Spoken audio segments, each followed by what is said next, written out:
You are listening to Wicked Psychotherapists, a podcast where two psychotherapists show you that taking care of and learning about mental health doesn't have to be wicked hard.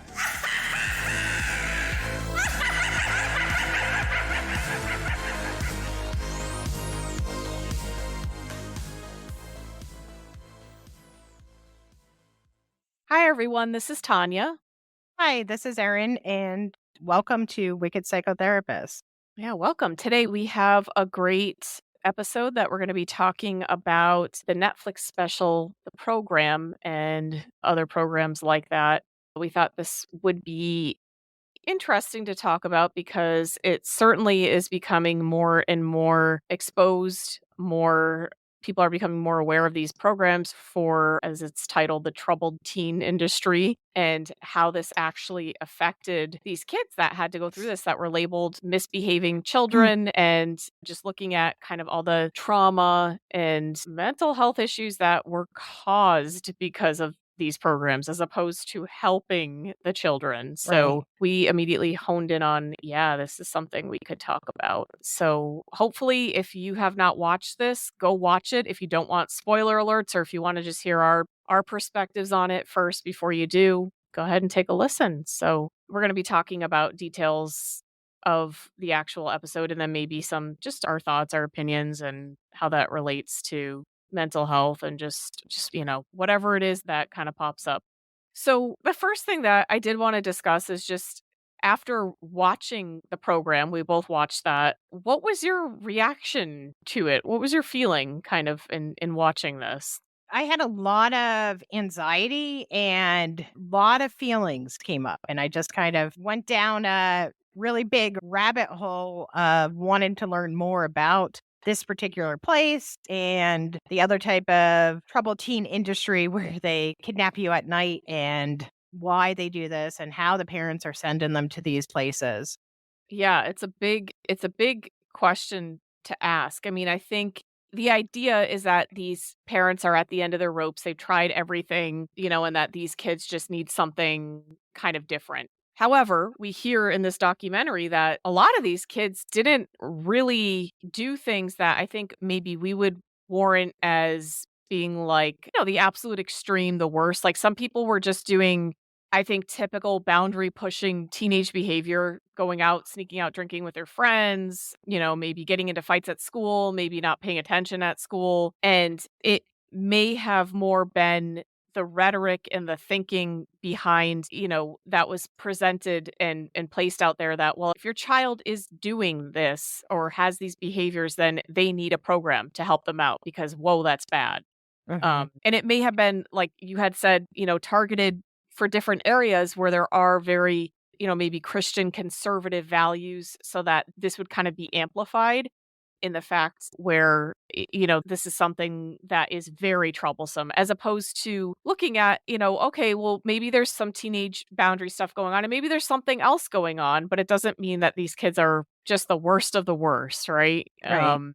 It really was in the documentary, Catherine Kubler, she revisits the place where they went to Ivy Ridge and just gives her account and has other people, other kids who were there at various points give their firsthand accounts of what happened. And it's just, Mhm. it's all very consistent. Absolutely, I believe what they're saying. I don't think anybody really denies it. It's more just Right. that nobody's been held responsible for it. But yeah, there's, kind of I guess the director, she was really just kind of doing very kind of seemingly mild things, I think, from what I would hear from, teenage clients. Like she was sneaking out and, to go hang out with friends, maybe drinking a little.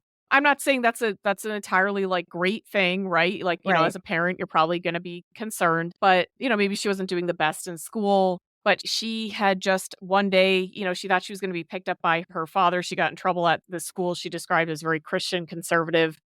And she ended up leaving in handcuffs and going to this program. And then she realized, oh, wait, I am now in a different world. she had to learn like the system of things. There's like different levels that you have to earn. A lot of the kids were saying like at first you can't even speak to each other. You have to earn the right to speak or to look at each other, to Right. wear your hair up, to look out the window, like Yeah. all these just oof things. I felt as a therapist, I just felt that, oh, no, I don't like that at all. That just is creating trauma. Don't like that. So yeah, so they're revisiting that a lot. And you know, I'm curious to ask your opinion on what did you were was there anything that kind of shocked you about this program, in terms of like when Catherine, the director, was describing it or any of the other kids? Was there something that just kind of stood out that was, I mean, sure there's a few things that Yeah. was really hard to take. Yeah, I think, well, it was just really like listening to all of them just talk about it as a group and seeing some of the reactions, especially. It seemed like, I don't want to say like more people, some people got it worse than the others, but it just seemed like some of the kids, you just like, oh my gosh, I can't believe they were there for so long. And it seemed like this was the first time they were actually talking about it. And it just really was raw emotions. It was like a couple of the boys, when they were talking, you could tell this might have been the first time they ever really talked about some of the abuse that they had, and seeing some of the videos of the staff physically taking down the students. Yeah, that was Them tough. finding the videos of it. And that was really difficult. And seeing the files and files that they found and some of the false confessions and some of the things that were forced to say almost so that the staff could justify how they were treating these teens. Like, some of these kids were as young as 14, maybe even younger. And one thing, the director, what she kept saying, that it's, like the 15 months when you're a teenager is a super long time. You're missing out on some pretty core experiences. And that's like your freshman year, your sophomore year of school, and or more than that. Yeah. And for that age, that's a lifetime for a kid. Mhm. And not even Yeah. like missing with your friendships, but you're missing family experiences. You're missing your birthday, holidays. It's a lot. And people don't realize it because they're just like, oh, it's just 15 months. Yeah, as an adult, if you're like, "Oh, yeah, I'll see you next year," or I'll just see so and so, I see this relative once a year," but that's different. You're a grown adult, and you choose And to do it's that. not like you're maybe picturing it's a program that's helpful, instead of like one that's causing trauma. Mhm. That's definitely the time's gonna seem a lot more than 15 months Yeah. because it's changing you. And you can't really visit or talk to, your family, and they discourage connection Yeah. between the kids because they don't want them to, they didn't want them to rebel and to kind of realize this is kind of effed up, Yeah. this is messed up. And also that's concerning too, that they didn't want them to have friendships. I mean, it's pretty lonely doing something like that, and then also to be discouraged to even have friends or to, have a peer that you feel close to. So instead you're just Yeah. told to like, don't look at each other, don't look out the window, have your hair tied back or wear these certain clothes. It probably felt very lonely and you probably felt like discarded trash because here's your parents sending you to this place. Like, what did I do so bad? They're probably, that's what you hear it in the documentary. What could I have done? Or, do my parents even love me? Or why did they send me to this place? Yeah, the direct she herself was writing notes like, why do you not care about me?" It was so sad to see that and to like all of a sudden their world is just completely turned around. They have new sets of rules. They don't have any connections inside or outside, and they're just being told it with and reinforced the idea that they are terrible kids and they don't really even know why, but they have to accept that in order to earn the merits, in order to move through the levels, in order to get out of there. So it's almost kind of like you have to go through this, I'm going to say maybe brainwashing type of, maybe that's not the right word, but maybe like, well, And the program. Yeah. It's kind of yeah, like a new set of rules and believe this about yourself to be able to transform yourself in their eyes, which is really they just added on a bunch of trauma to get hmm to all these levels. And you have to betray the people that you're there with, the only other people that can understand this to get to this top yeah, level. They talked about that this person, she worked the program. She was like the poster child. She was one of the students that had been there. And she was like, I felt like I had to kind of like snitch and like confront was a big thing, on other people and uphold these rules just to like save herself, Yeah. but it's so the amount of trauma that I think we can see nowadays, or maybe it's just come to light, is so cruel and so overwhelmingly obvious in this documentary. It's a very visceral feeling, I Yeah. think, and going through when you're seeing them go through the rubble and they left everything behind in Yeah. there. So Yeah, crazy to me. it's very crazy, and it's very strange that it's almost, it felt too like, well, we're just gonna, we got told to leave, or we got forced to leave, almost like they're above the law. They could just leave all this stuff. Yes. That's what it felt like. Nothing's gonna happen to us. We'll just leave. It's like leave all this very incriminating evidence. Who cares? And also, not only that, it felt like we're just leaving this. These kids are discarded trash. Yeah. It was so Like, who cares? symbolic of that. And I Yeah. know probably HIPAA wasn't even, I don't know if was it past yeah, HIPAA was there. It was past 96. Yep. So it's like, who gives a crap about HIPAA? Like, it's just like really, like, knowing, it just felt so, well, everything about that place is unethical, but it just felt so unethical. Just having it all piled and then just seeing them going through it. It was just so, it felt really, I felt really sad for them, like watching them read it. Like And that's then, their lives. yeah.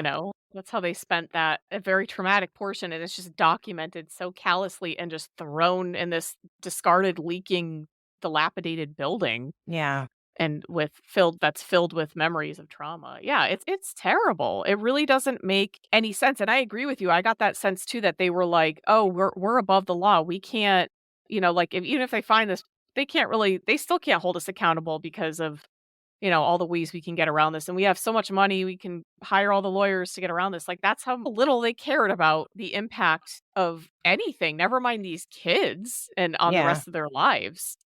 So yeah, I think this is as therapists, I think we're like, I think as a human, that program was hard to watch. Never mind as a therapist where you're actively trying to reinforce quite the opposite a lot of the times in the way that this Yeah. program was just actively enforcing 24/7 with Yeah. these And kids. not even that. It probably was sold to the parents as this is a therapeutic boarding school. And Yep. you look at the staff, they just end up purposely putting this school or whatever, whatever it is, lack of better word, in the middle of like this area that has no jobs. There's no real career opportunities for a lot of people who live there. So they're all hired. So they're all like, yay, we're so glad that this place is here. But they don't have the training. They don't have master's degrees. They don't have like counseling certifications. They don't really have teaching degrees. They're just, applied and they got the job. So that's also, again, a really disservice for the kids and the families and everybody because there's no oversight. Yeah, and they showed their education was a joke. It was very much this like computer-based program. There was no actual instruction.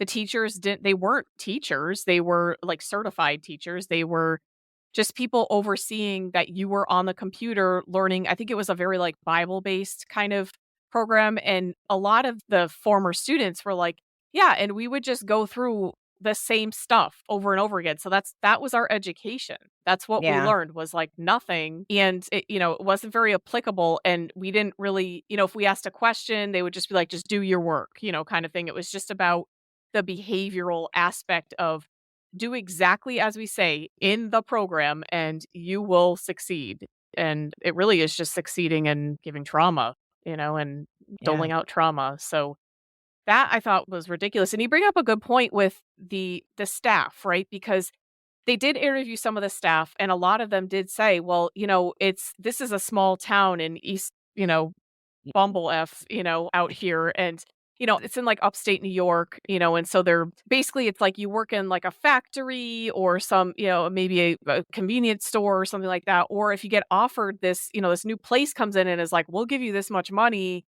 and all you got to do is just supervise some kids. And they were even sold on different types of jobs. They were like, yeah, you just got to supervise kids, blah, blah, blah. And then when they get in there, it was something different. And some of the staff was, if not a lot of the staff, was considered what would be abusive emotionally and or physically, mentally.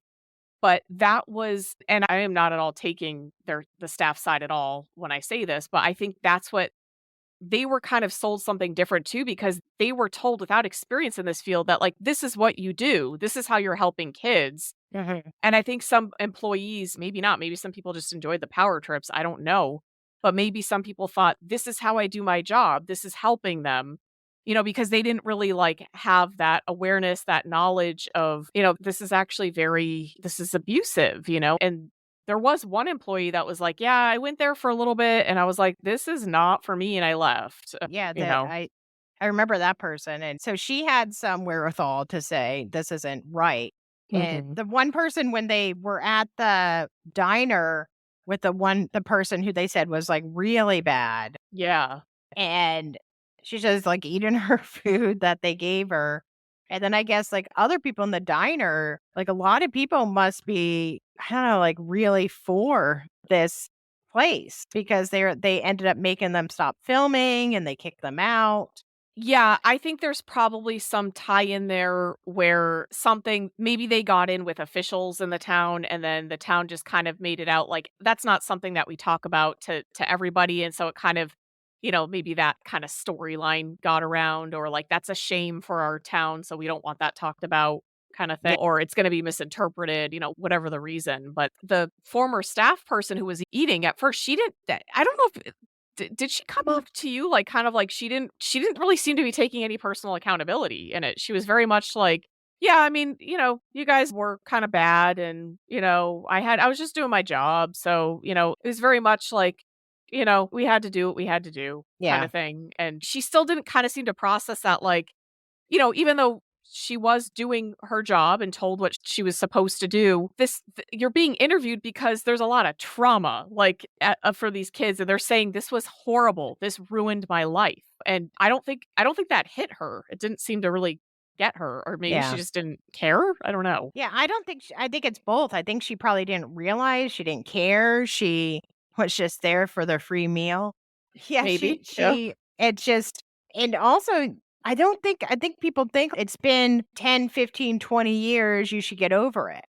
Not Mm. realizing that, yeah, it was 10, 15, 20, 30, 40, whatever years ago, but it's still, like we said earlier, 15 months, 16 months, 20 months, whatever, however long they're there, that's trauma. So Yeah, for sure. that's abuse that you're receiving probably on a daily basis. Even if you're not having physically or not having emotional abuse, you're still taken away from your family and you don't know why, and you're not able to contact them on a daily basis. You're away from your friends, you're away from your peer group, you're not even able to probably dress how you want to dress or have your hair, they said the girls had to have their hair tied back or Mhm, whatever. You yeah. weren't allowed to talk to people. I mean that and then you have to when you're reintroduced into society, that's also like, "Oh, wait a minute. Now who do I talk to about all this crazy stuff that happened to me?" And this woman probably they're trying to explain this to her, but she either didn't get it or didn't care or it just, she was like, "Well, that was years ago. That has no effect on me." Yeah, she obviously is not someone I think that is well versed in trauma, because it was, first off, it was never recognized, right? If it's not even being recognized, if it's just kind of being like pushed down and like they don't even want it filmed in the diner, even in up now, like where they were trying to make this documentary, it's not being it's not even being recognized or validated. And that's the worst thing you can do with trauma. That's something that Mhm. can re-traumatize you and continue to re-traumatize you, because you feel like you're living in this world that you start to blame yourself, you start to get Right. into this cycle, and then a lot of them suffered afterwards, like they, drug and alcohol issues, or just issues on how do I function. And the director, the woman Catherine Kubler, she was very much, she said when she went to school, she like to college afterwards, she kept explaining herself like, "Oh, I went to this program because I think," she felt the need to explain like, "This is why I'm such a bad person. This is why," Yeah. like it was so internalized by her, and, Yeah. and her roommate finally told her, "You don't have to do that. Like that's not something that you don't have to introduce. You don't have to introduce that part into your life. Like of course, process it, but Yeah. you don't have to explain yourself," kind of Well, thing. she probably also felt like she needed to have a explanation. I know she was able to get out and she didn't graduate from the program, but she probably felt like, okay, Yeah. well, there's probably a lapse in how I'm learning now too, because for 15 months, she's getting this ridiculous homeschool-esque type of learning, but not even homeschool because they're just like, here's this computer system program, just work Yeah. it and, just try to figure it out. So I'm sure she was put in different levels when she went back to school. And she probably always was kind of trying to play catch up. So then it's like, okay, well, how do I justify this? Well, how do I tell my professors? How do I tell anyone when she's in college? And she's probably really happy and lucky that she ended up with the roommate that she did in when she was in college, because then they're like, snap out of it. Like, this isn't who you are. Yeah, or like that doesn't have to define who you are, but Right. that's how much the trauma got to her. And yeah, you're right. I think like having to explain all the gaps in history, it's almost like they felt like they were away from society. They were away from Yeah. society and all the rules for a long time because they couldn't leave this place. They said like they had maximum like security measures on that. If there was the doors were locked and then there were all these sensors out there and then there was nothing but like wilderness because it was right Yeah. on the border of like Canada, I think, or something. And so it was just nowhere to go. And your parents or your caregivers were the ones that sent you there. So you can't really, and they don't really know most of them, it sounded like didn't know what was going on, at least as far as, Hmm. what they said in the documentary. I don't know for sure, but they were only communicated with by, like, something like the family liaison or family advocate, whatever the title was, who worked at the place, who was given their own set of criteria of what they could say or couldn't say Right. to the parents. And it was, of course, a rosier picture was painted, of this place. And then the conversations the kids could, if earned and at that level, eventually talk to their parents or whoever family were monitored and were filtered with this, you can or you can't talk about this kind of thing. This will make it look like you're not accepting accountability for how terrible Yeah. you are. And So, even when they had a weekend pass or a way to, be with the family outside of the campus, they still felt like I can't really say anything because then what if my parent goes back or questions? Then I'm going to be really punished right, or right.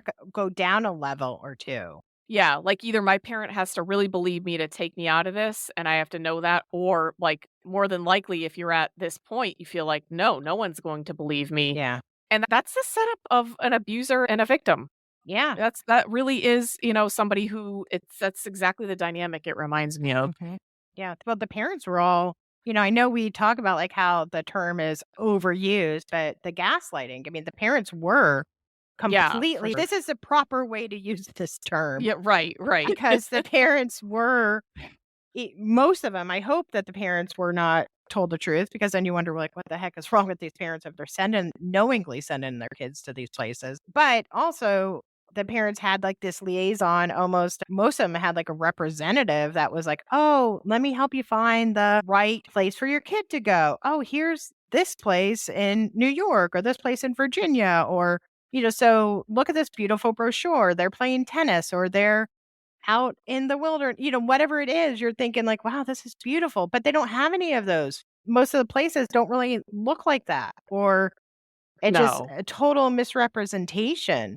So and the parents just believe it without even questioning or even saying like, let me inspect it or see where my child's going to go.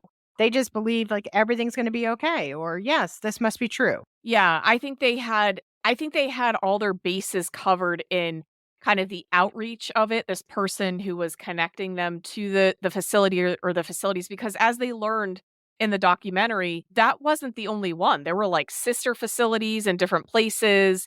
There was places all over the world. Some were being advertised as like resorts, and Hmm. they were all very similar. They all operated in the same way, and it ends up being traced back to all these shell companies that traces back to this, like, one guy, who just was benefiting financially from Yeah. this, and Yeah. probably some other people along the way as well that he had to pay off or whatever, you Yeah, know? it looked like his whole family, at least in the documentary, was all Mm. part of it. I mean, like, the person they showed, he had, like, thousands of acres and just knew enough to, like, "Okay, well, I'm gonna flee the country," or whatever he did, and just someone else is gonna take care of the property, but just let's just keep changing the names of these schools so they could, Yeah. and some of them are still in operation today, just under different names. That's what I was gonna ask you if I couldn't remember that. Is that what there's still some, but they're probably being advertised a little differently, like, they're probably Yeah. changing up the game Yeah, probably, I'm but they're sure they still don't say doing it. I'm sure I mean, like, because if you and they still have it, 'cause I got stuck in a wormhole of watching another documentary after the program that was more about, like, a wilderness one that I think was owned by the same company Mm. or something like that, but they change a lot of the names, but some of these things, if you type in, if you're a parent and, like, "My child is troubled," or "What do I do?" or "What's a good boarding school?" Some of these have, like, they've probably spent so much money on advertising, that'd be one of the ones to pop up. Right, exactly, and that's, parents that are desperate or think like, "Oh, I don't want my kid to go down the wrong path." They're going to trust oh, somebody has vetted this. Mhm. Somebody's been able to look and see this wouldn't be this big, this wouldn't be this prominent if it weren't trusted. Yeah. And that was the big mistake, I think, with these places. I don't even know what to call them. These Yeah. factories of trauma. Yeah, and it's Um, what something else I was just thinking too, what they do, like, they'll put, like, billboards up, but they'll also, they have the person that will reach out to the family too, but they try to have the same town or the same area, so then someone from your church or someone from your office or someone who works in your town might be like, "Your daughter or your son, have you heard about" there's always like the Yeah. word of mouth kind of, yeah, like they know how that's probably more effective, like a trusted source and a person. I mean, they thought about the marketing. That's a big part. They probably spent a lot of time figuring out that planning because that's the big part. Once you get them in, the kids don't really have any credibility and there's no real Yeah. communication there. So that's the big part. Yeah, especially if they're, like, the workers probably don't know the real story. Like the people like who are telling, like, the woman in the diner and the other people they've confronted, they don't know the children's real story. The intake person might, or the direct whoever is really higher up knows, like, yeah, maybe they just drank a Mike's Hard Lemonade, but we're going to make this seem a lot worse. Yeah, I think they're told this story of like these kids are going to lie, they're manipulative. They are going to try and, don't let them do this. Don't be weak and let them, they need discipline. They need, this program and they're going to tell you, oh, we didn't do this. And there was this one story with the one, former student who she had been like labeled, as very sexually promiscuous. They called her some incredibly nasty names. And that became her label. And she had to either accept that or she couldn't move through the different levels to get herself out of this. So she had to take on this false narrative Hmm. to get herself out, and that I can't even I don't even know what to say about that. That's insane to me. And and she still understandably, and I think what most people would have has issues from that, stemming from Yeah. that, being like, "Was that me? Was that not me?" Because it's like, we're almost brainwashed into believing Hmm. that, "Oh, yeah, this is me," because you have to live it. You have to, like, really play that part to make it through the program because the only way out is, well, if you turn 18 or if you are able to say, like, or able to work through the different levels, which requires accountability, which requires their narrative of what they see for you as healing. I Yeah. really am using quotation marks big Yeah, but time for and that. we've and it's very destructive because what happens too, part of you probably starts to believe that because if it's being said, even though you know this isn't the true narrative. But if you're saying it all the time, like, "Oh, I'm bad," or "I'm an addict," or "I'm this or that," even if You're you're living not, it. you're believing it. So what happens is you start believing, like, "Oh, wait, I really do deserve this mistreatment, or I deserve this punishment that they're giving me," or Yeah, because how my they're family's telling you it. yeah, and look, my family's not responding to me. My family's not here. They've never visited me. I mean, and that was something else really sad. It sounded like the parents never even visited. I don't know that they could. I actually don't remember No, I don't if think they they could or could. not. It was just I don't think I mean, because it sounded like they would have visits, but it almost sounded like the facility would bring them to. It didn't sound like the family would go to pick them up at the place, and I don't know. Yeah. That part was kind of hazy to understand, but it didn't sound like they were having weekend visits or there wasn't a parent day. There was definitely it was very well set up for lack of connection to the outside world, to the world around you, and then to being given this narrative of you're a terrible person, and here's all the things that are supporting that, and then you have to take that on. to be able to even just survive mentally, Mhm. emotionally, even physically, to be able to Yeah. get things done. And it's just a perfect setup for abuse. And there was other types of abuse. It wasn't just mental, emotional, and physical when they would take those kids down like absurdly. It because they still have I think it was DVDs of it that they just left behind, but it was sexual abuse too. It was very much do you remember that story about, like, there was one of the women, she was like, "Yeah, I still can't," like, she still had a tough time talking about it, that there was she wouldn't name the female employee, but it ruined her, she said. It absolutely ruined her. Yeah. So and that was not an isolated case. It was, I guess, pretty well known around that time. Yeah, and then So who would she talk to about that? right. Because it's you feel like, "Okay, well, I'm the person who I felt like could help me or protect me, the staff member, is hurting me, and then I obviously can't report it because I'm not in a place where I feel safe, that there's no grievance procedure. There's no one really there to protect these kids." Yeah.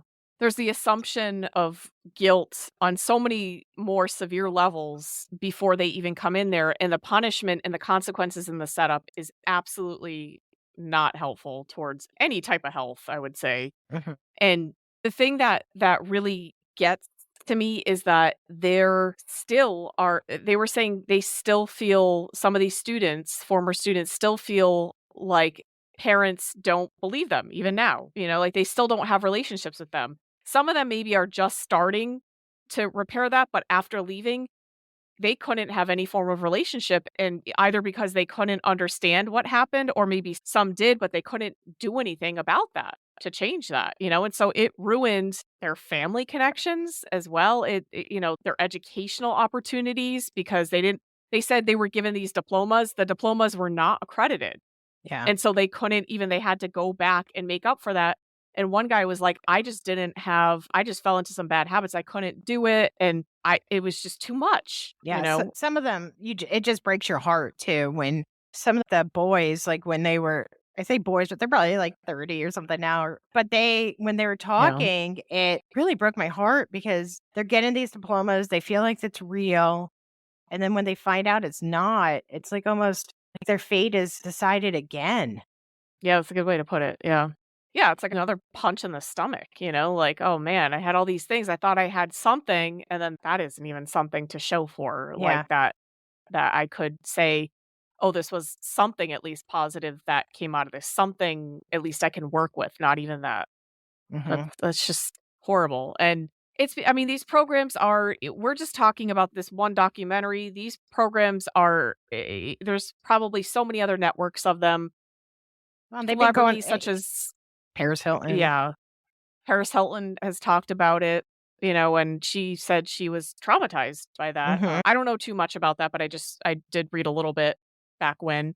Yeah, Um, I don't know which one yeah. she was at. I know there's a documentary or I feel like there's a book or something. I haven't seen it or read it for hers. I mean, I was telling you, I started to read this book called Stolen by, I think it's Elizabeth Gilpin, and that's really good. She's like similar, like taken at night by people who are hired to bring her a place and then sent to the woods and then to another facility. And I think the facility might be connected with one of these others. Hers was in Virginia. But it sounds like there's like dozens of them, from the Yeah. documentary, and Yeah. it sounds like there's just a lot, and it was set up so that they would make a lot of money. I mean, these things they have to be very expensive for the parents. I heard someone on one of the documentaries saying like $50,000 a year or something like Mm, that, or yeah. and it's probably not covered by insurance. It's these parents are just paying it just because they're sold something or told like, well, your child's really bad. It's probably this or jail for them. So of course the parents like, oh, I don't want them to go to jail. I want them fixed. I want them to Right. be changed. And all my neighbors and everyone in my town are using them. Yeah, there was the example of the one. She was, a young girl at the time. She was young, like 12 or 13, I think. Her brother had gone to the program and they saw good results with him. I don't know if it was the same place, like Ivy Ridge. I think it was a different place, but her brother had some like small difficulties, and they saw like what they thought were good results. I don't know if it was maybe in a different network. And so they were like, "Oh, we're just going to preemptively send the daughter." Like, she didn't have any behavioral concerns. she was actually a really good kid, straight A student, and then she went and, I mean, went through this, like, trauma because now she's, like, all of a sudden, she's, like, being told that she's this terrible kid Wow. that it's just so it's insane to me. That's why I'm, like, half laughing because it's just so crazy. Yeah.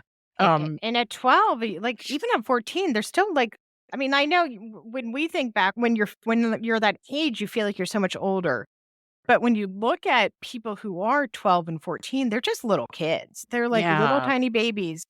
And then, like, not baby, but they're little, they're children. And Yeah. to send your 12-year-old there, or your 14 or your 16, and it's just, I don't know, it's just really bizarre to me that people would do that. And just send your 12-year-old because your son went there and not even think of her as an individual that maybe she doesn't have any stuff. Maybe we should just send her to individual counseling, or maybe there's some other thing, or maybe she wants to join a sport, or maybe she wants to do art or something. There's something else that they could have thought of. Yeah, I think so. I think so. I mean, and I do wonder, I'm not completely positive this is total speculation on my part. I wonder if the tie-in with maybe advertising it as some sort of like religious tie, maybe they thought like, oh, there's going to be a good religious education or values that like we issue like here we really, we really like how, that's been taught in our church or our community. And it sounds Right. like I think that the program really tapped into that like letting like, oh yeah, we do this and that when clearly they didn't, Yeah. or if they did, they took it to an extreme terrible level. So that may have also been kind of a draw into some parents too, like, oh, this is really good, which just shows, I think, how blinded the parents were as well. I don't think they were really well, as far as what we could see from the documentary. I don't know. Maybe I know that the director, or Catherine Kubler, she did write letters home saying, why am I so bad? Like, what did Yeah. I do? How come you don't love me? And Yeah. to me, I don't know if they, again, were just told that this was like manipulative tactics, but to me, that's like such a cry for help over and Yeah. over again. Yeah. And then it sounds like her So, I don't sisters know. didn't, like, she had older sisters that were already Yeah. living their lives in college and abroad and doing something else. But it sounds like they didn't really know what was truly happening until like a visit or she was discharged. Yeah. And there's the fear instilled, like almost like if you are an abuse victim, to tell the truth, because then that, like you said, might get reported back as not taking accountability. And then, oh, maybe you dip down 3 levels and you're even further away from getting out, Yeah, you can't and talk anymore. You're back at yeah. looking at the floor, can't look out the window. Ugh, yeah. It makes my stomach churn. It's so sickening. I just don't understand. I just don't understand it. But Yeah. Yeah, and I feel for those kids. It's just, yeah, it's really heartbreaking. And yeah, I watched it a couple weeks ago and it took me a few like 2 days to even like stop feeling anxious about it. And then like I said, I got into like the little wormhole of it, and then I found that book and I found another documentary. It's just, there's so many people who have had so much trauma for it. And I'm glad that she had this documentary, because it sounds like all these adults who were in it now have the support of each other, because it sounds like they found each other from her doing the research. yeah, and hopefully they can realize it's now safe for them to talk about, and, because it was just instilled in them that was going against everything and making you worse if you were connecting with them when they were in the program. So, Yeah. yeah, so I really think that this is, a really important talk, a really interesting perspective in this documentary. Take a look at it if you can. It's on Netflix. Let us know if you have any thoughts, opinions on it. If you yourself if you're comfortable sharing, have any experiences or, things like that. Of course, only if you're comfortable with that. But you can always message us, privately. But leave us some comments. Let us know any suggestions for the future. We always love that. Don't forget to follow us on Instagram at Wicked Psychotherapists. On Facebook, we are the Wicked Psychotherapists. And yeah, subscribe and follow wherever you listen to podcasts. We're everywhere. Yeah, I think it was a good episode. Yeah. So yeah, and write us a review. Yeah. That always helps us out Hmm. a lot, immensely. But let us know what you think. And yeah, let's wrap it up. Don't forget, stay wicked.